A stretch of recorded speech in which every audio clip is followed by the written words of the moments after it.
মানুষ মারা গেছে বাংলাদেশে, তাদের সকলের বিচার করতে হবে এবং সেই বিচারের জন্য জাতিসংঘের মতো আন্তর্জাতিক প্রতিষ্ঠানকে যুক্ত করতে হবে।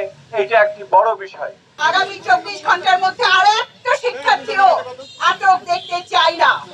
আগামী 24 ঘন্টার মধ্যে সারা দেশে যেখানে যত শিক্ষার্থী আছে সকলকে মুক্তি দিতে হবে, এটাই আমাদের দাবি। গত কয়েকদিন ধরে জুলাই মাসে যে নৃশংস হত্যাকাণ্ড হয়েছে তার তীব্র নিন্দা এবং প্রতিবাদ জানাই এবং পাশাপাশি প্রত্যেকটা প্রাণের জীবনের প্রাণ যে নেওয়া হয়েছে তার দৃষ্টান্তমূলক শাস্তি চাই এবং এই শাস্তি এই সরকারের কাছে নয়, এই শাস্তি আমরা পরবর্তী যে সরকার আসবে তার কাছে আমরা চাই।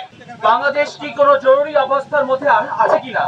যদি জরুরি অবস্থার মধ্যে না থাকে তাহলে আমাদের যে সাংবিধানিক অধিকার, সভা সমাবেশের অধিকার, বাক স্বাধীনতার অধিকার, এগুলো কেন নিশ্চিত করা হচ্ছে না এবং রাস্তায় কেন সেনাবাহিনী মোতায়েন করা হয়েছে?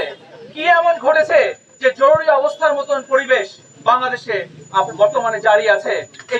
এই প্রশ্নের উত্তর সরকারকে দিতে হবে।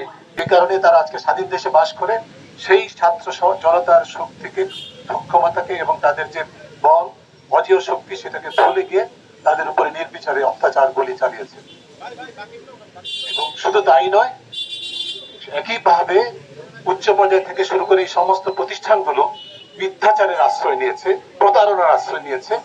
প্রতিটা পর্যায়ে প্রতিটা বিষয়ে জনগণকে মূর্খ মনে করেছে, অথচ নিজেরা যে মূর্খতার পরিচয় দিচ্ছে সেটা তারা ভুলে গেছে।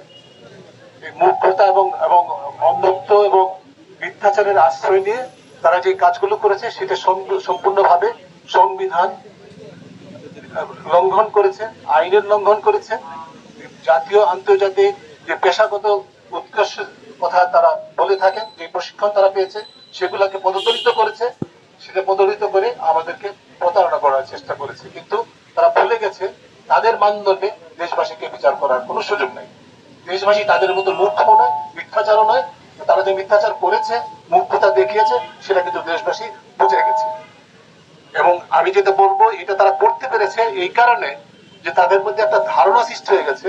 তারা এতদিন পর্যন্ত আজকে যে ঘটনাকে কেন্দ্র করে আমরা শুধুমাত্র এই 6 জনকে আটকের বিষয়টা না, সার্বিকভাবে যে পরিস্থিতি সৃষ্টি করেছে এই সংস্থাগুলো, তার পেছনে যে মূল বিষয়টা সেটা হচ্ছে যে দীর্ঘকালীন প্রক্রিয়ার মাধ্যমে তাদের মধ্যে একটা ধারণা সৃষ্টি করে ফেলেছে। তারা নিজেরা সম্পূর্ণ ভুল ধারণা, আমি বলছি সেই ধারণাটা হচ্ছে তারা বিচারহীনতা উপভোগ করতে পারবে চিরদিন। যদি তাই হয় আপনি কেন মিথ্যা কথা বলছেন?